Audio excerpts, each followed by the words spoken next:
Ale kumanga motema moto yaya.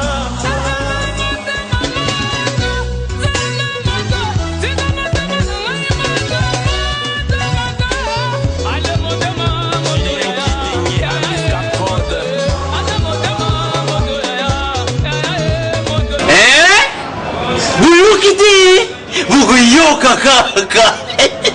Kinshasa Nabiso Kin eleki partout KNB Kinshasa Nabiso Kin eleki partout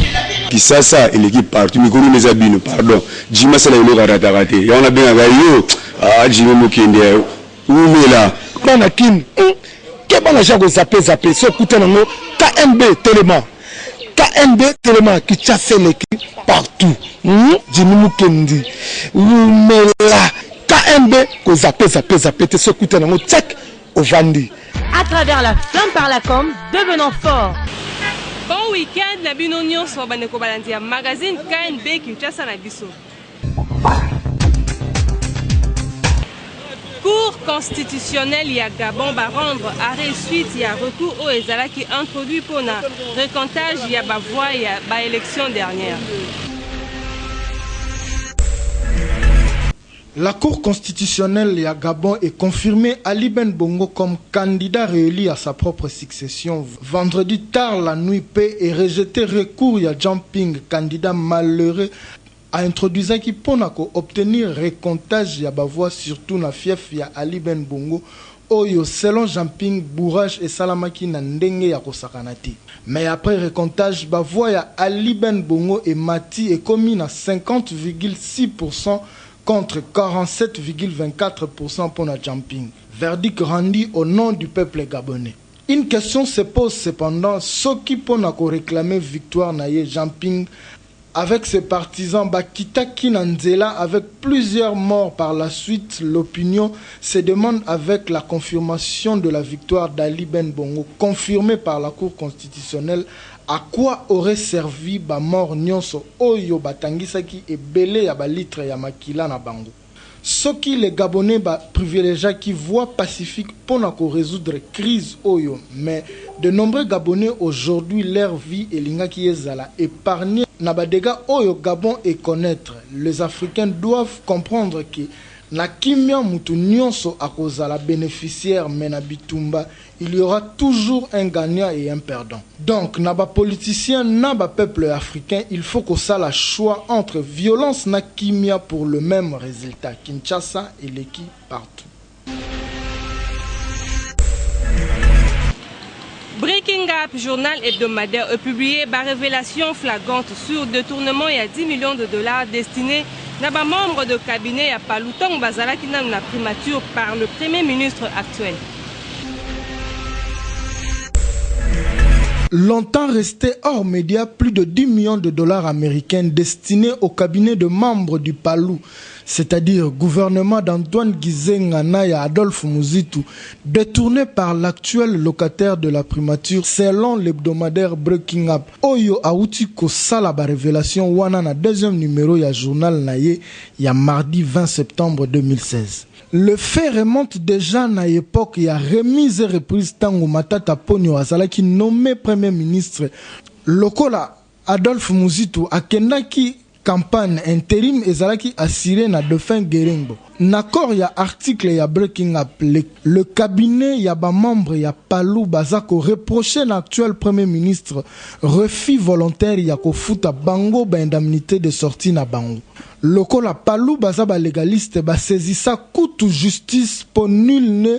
au-dessus de la loi. Justice congolaise paix a convoqué à plusieurs reprises directeur et cabinet ya Matata Ponyo pour clarifier la situation. Il y a 10 millions de dollars, il y a indemnité de sortie, il y a 2 cabinets wana. Breaking Up renchérit pour dire que à l'époque où le dossier bandaki ministre professeur Daniel Mukoko Samba atala makambu yango na musika bien que kombo na ye ezalaki en bonne position na liste comme DIRCAB. Malgré qu'une partie seulement y a indemnité, y a un membre, y a cabinet du Palou et foutama, c'est-à-dire la moitié, 3 mois au lieu de 6 mois prévus par la loi financière. Mais dans cet article, ce qui étonne est un argument au Premier ministre actuel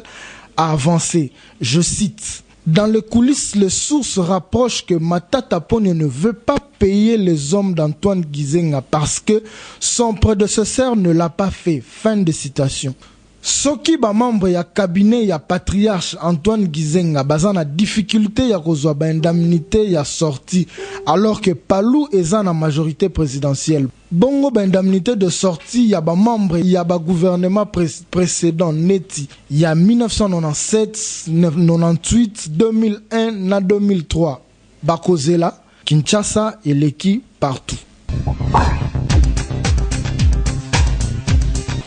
Rédaction à KNB solo la kina bakinoa ba ibisa biso soki mutu azalaka yibi eloko pe azwi yango ake ko seme yango na église soki asatandaka pe na lipamboli.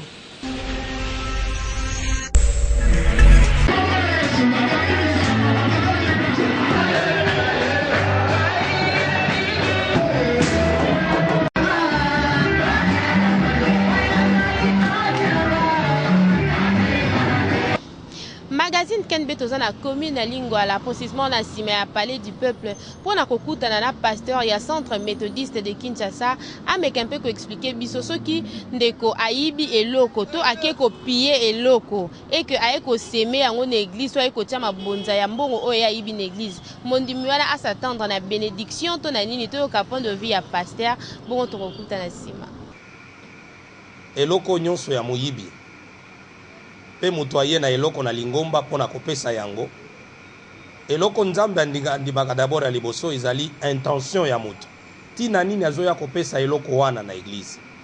parce que effort ya mutu elakisamaka na intention soki aye pona kozongisa pona ye tona ko se débarrasser nango to aye pona kokima force ya loi ezala acte ya détournement acte ya pillage nyonso wana mama ezali ko kitisa kita ya mboka ezali pe kosala pasi na muninga oyo asala ki effort pona ko entretenir vie na ye parce que ozali ko buka motema na ye kasi koya nango na église nazo insister likambo intention parce que mutu muso akoki kozwa conscience sima na mateya sima na conseil sima na reproche ye moko asali examen lobi nakende kozongisa eloko oyo biblia elobi yango na mukanda ya Nombre chapitre 5 verset 5 à 10 bilobi ete soki mutu azwaki eloko ya mutu par mégarde ou par conscience azwaki eloko par défaut a escroquer yango to a extorquer yango esengeli akende kozongisa eloko na propriétaire mais soki propriétaire azali te et que famille na ye ezali azongisa na famille mais soki famille emonani te to bavoyageur ki bazaka lisusu te azongisa yango na église et wana ekomi de fait eloko ya mosali na nzambe c'est ce que dit la Bible nesika wana mais Bible esengi réparation. Mais natango amemi yango na église non mosali na nzambe alié te parce que mosali na nzambe aza connecté na source ya likambo wana te na intention te mais a recevoir yango lokola action de grâce soki na intention wana d'accord mais soki mosali na nzambe bi keza moyibi azui yango il participe au vol il est condamnable aussi bango nyonso basuye tempelo ya nzambe mais akoki komema yango na ndako na nzambe mais soki ezalaki eloko ya moyibi bandeko ezali ko bebisa pe tempelo atako Bible lobi tout se sanctifie na prière na liloba mais il faudrait mutu ayeba ke eloko nyonso amoi po Bible lobi na Lévitique chapitre 5 verset 20 kino na suka Bible lobi ete mutu ayi komema eloko offrande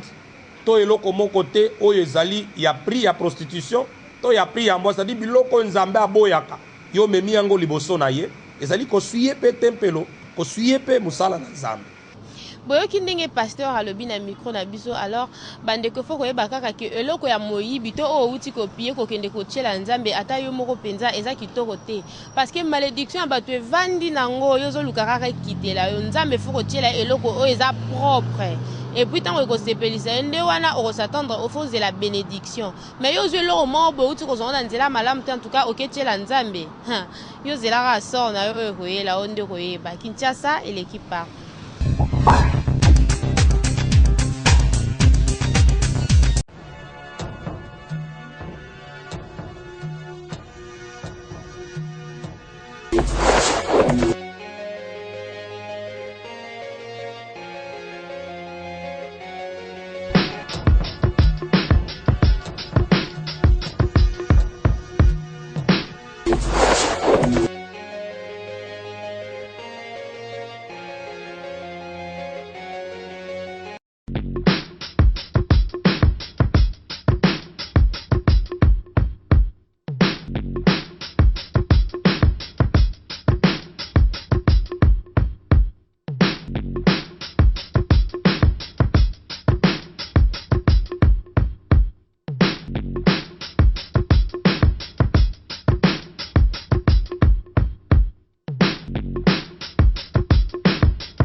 de l'avenue Polo Maurice, référence à Sabena sur le boulevard du 30 juin à la commune Gombe.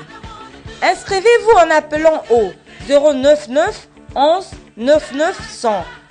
À travers la flamme par la com, devenons forts. Président ya association congolaise de coiffeurs na Kinshasa alobi ndenge ba salon mingi bakomi kokata suki na moins cher. Suite ya conflit où ils ont régné la ville à Kinshasa et pas bandeko na biso bazo kata suki na ba salon de coiffure na 1000 francs ya pamba et puis na ba condition paye ya bien na ville à Kinshasa. Selon ba coiffeur au pe bazo kata kaka suki na ba salon de coiffure na ba prix ya likolo bango balobi ke ba o wana bazo kata na 1000 francs baza ba artiste te baza ba commerçant. Yango lelo to kenda ki pa ya président fédéral ya ville à Kinshasa pona komeka mpe ko clarifier situation wana boyo kaendengo alobi na micro ya KNB. Monsieur Eric Kapé Sambala, président fédéral de l'Association congolaise des coiffeurs en sigle ACOCOIF. Il a vraiment guerté, mais solution oyo ngai nazana on a niveau ya association eza ya koluka ko créer ordre de coiffeurs parce que avec ordre de coiffeurs ndé ego permettre coiffeur nyonso azana même ligne oyo to retracer pour ko bongisa o ezali métier na biso ya coiffure. Bon ngana benga bango ba coiffeur commerçant eza batu o bazo luka mbongo ba kaka aluka alia alata azana avenir te ndeti biso na association tozo mener ba démarche de sorte que lobby coiffeur akoma pe na assurance maladie akoma na retraite mais muto ça sou kilo na 1000 francs lobby après ko kufa na ye article là-bas nini ezakaka yo membre ko coiffe place aux ali sala musano à l'aise utiliser ba produit et eza approprié na coiffure tango sala musala so ke ba place wana o ba kia ba 1000 francs okuta ba salela elamba moko ba tourner chaque muto azoya ba pakisa elamba na bazata na papier coûté bazata toujours na ba produit archaïque alcool o ba salela hôpital yango pe ba salela ka na coiffure poudre au monde qui non même ba salela ba éponge au lieu ba sa ta ba bléo pour na ko pakola poudre donc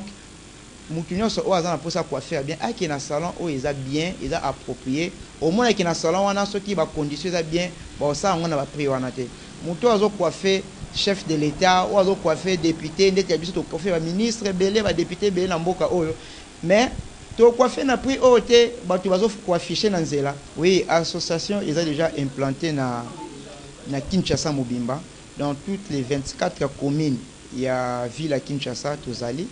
même na ba province calamité tozo kita parce que ils a déjà na ba démarche où ils ont mis déjà na Matadi na Lubumbashi partout mais actuellement tozana na 24 communes il y a Kinshasa dans chaque commune ils a représenté na comité oyo ils ont dirigé à Cocoif donc toza partout na Kinshasa Mobimba déjà ba réunion ils ont ça ma activité ils ont ça la donc toza déjà na toutes les 24 communes à Kinshasa.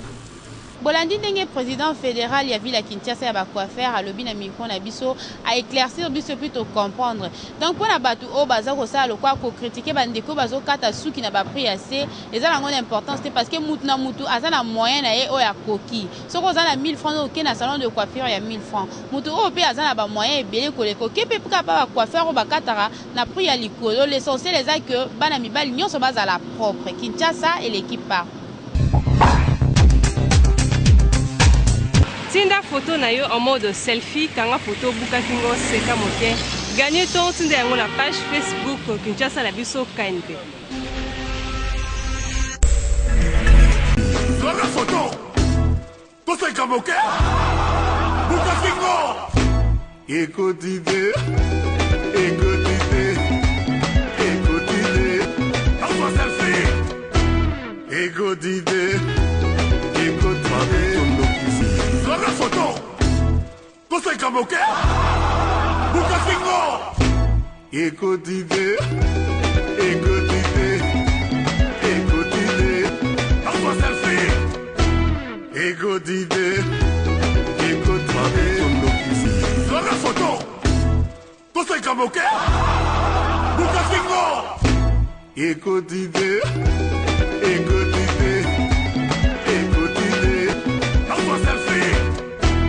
Ego d'idée,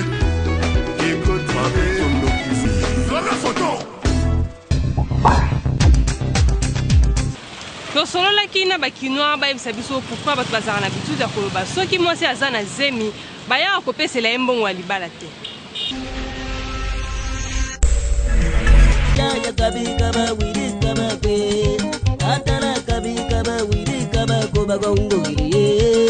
Kinshasa est l'équipe partout, le magazine na bino ekosola na ba différentes tribus, ba ebisa biso soki bakoki kozwela mwasi oyo aza na zemi mbongo ya libala. Boyo kabango nde ba lobala micro KN.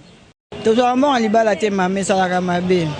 Tozelaka ti mwana kokita nde tosi mbongo ya libala. So mwana boti mobala préparer ko pepso mbongo ya libala. Okonji hato sakalo etena ko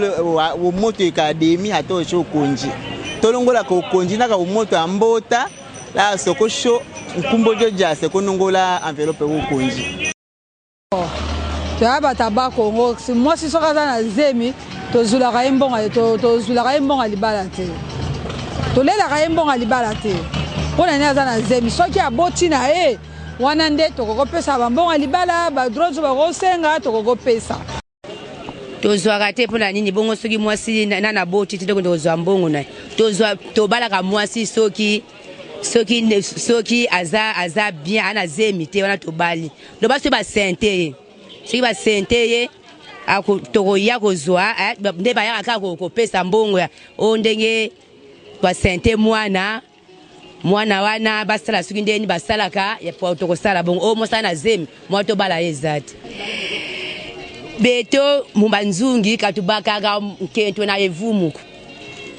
bino mombolandi ndenge ekolo na ekolo epesi point de vue nango kasi bango so balobi ke bazolaka mwasi oyo aza na zemi mbongo ya libala te bazelaka nanu ke mwasi akita et après nde bakoki kozela mbongo ya libala. Kinshasa et l'équipe partout. Mama réaction na yo ekozala nini soki oye libala na mwana na yo ya mwasi pe oye ko se rendre compte après que mwana na yo wana ya mwasi akomi kobima na mobile na yo pe aza na zemi na ye.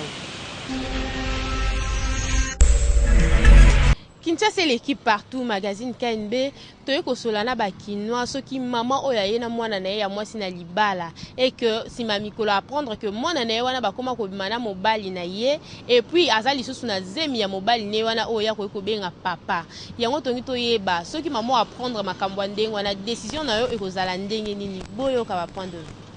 Comment ça t'a pas azui mwana azali alali la maman alali pe na mwana azwa mwana na ake rovanda na epoza makila na moya bwaka ezate ti akobota babokola mwana na me mobali wana vraiment c'est un satan alati bilate la morobo mama papa man akozwa nayo na mwana yango na moni kama ba mama ba kobatela bana yepe ndaza za défaut bana ko si bango bien te mwana ko matina niveau abimisa bilamba na deva papa na ndo ko mutako si ko papa na papa mabe donc aboye aye bande na rodike bana na epe avanda na bana ponga ndena sabo so mama na ngato vanda na bien bo mobile na yazo dinganga na ko bisa mama na nga pona ngai malamu na zo mwana na ngai na ke na ye pona ko sepela teke nazala na mwana nga mbanda tozanda esika moko na mobali wana nazi mwana nga na ke na boyi mobali wana baza bandoki yo mobali olingi mama olingi mwana oza ndoki oza mobali malamu te soki osepeli na mama vanda na mama okende kolinga su mwana ozwi penza pondu na matembero sangisi nzungu moko ezalaka te nadenga apepesi mwana ya mwasi na eze soki ezalaki mwana ya mobali ndeko ya mwasi nde mutu asali mwana ya mobali bongo esa yani ngasi asepela bongo habo ya pe mwana te eza mwana na ye mais habo ya nde mobali nde ndoki nde mutu asali makambo wana boyoki ndenge ba maman balobi alors eza malamu te pona ba papa o bazana bizaleli ya kobima na ba maman obimi susu na mwana oya ye na libala ata mwana na yo botaki ete mais tango lingi mwasi akomi kaka automatiquement mwana na yo mais yo otamboli na mama otamboli susu na mwana pona ba papa o basala ka bongo en tout cas yango bomitikela pona papa vraiment o azana motema ya kobima na mwana ya mwasi na ye en tout cas faut yambola vraiment o lobelo ko eza kati no eza normal te en tout cas ba papa basala ka bongo bo changer puis bo lukelo Nzambe, Kinshasa et l'équipe partout. Magazine Abino Solola qui n'a pas quinoa ba biso soki boza na relation amoureuse na mutu moko et puis après quelques temps boye ko se rendre compte que bozali bande ko bino mibale boko réagir ndengeni.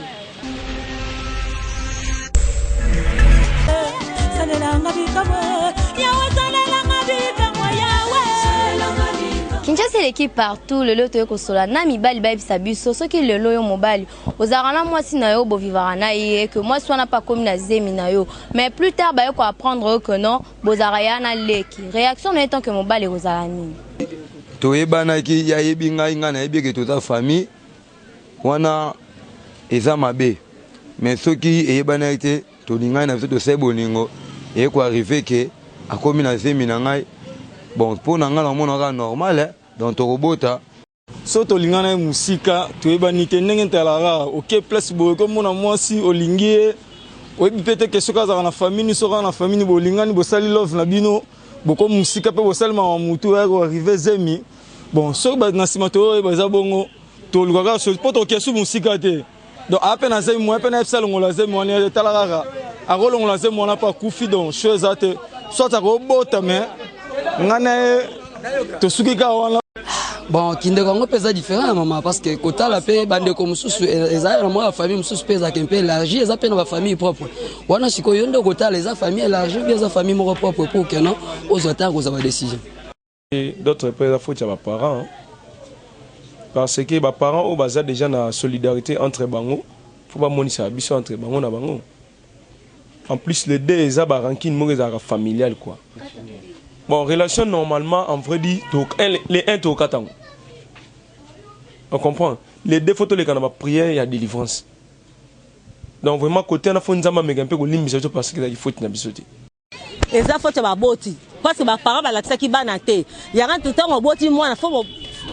tous les deux quand on a sarabana que oa zaline de kono boa eli boyeboy. Po bo lingana te. Mais eko comme eko arrivé que ba eko lingana, eza faut te boti, faut te banate. Faut pas bota na ero ko longa zem te poza lipe. Je sais pas si en cas bolim c'est pas nzambe nzamba pardonner bango. Bernadette Masengu moko ya banzembu na album Retirada ya Héritier Watanabe tango bimaki ezalaki na impact makasi kasi on dirait retard ya album wana ekitisi gaz nango yango to proposer bino extrait o.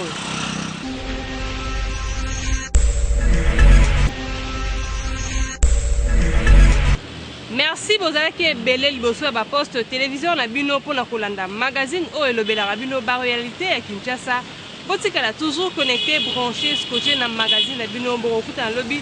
Ça arrive Imamba, Kinshasa et l'équipe partout.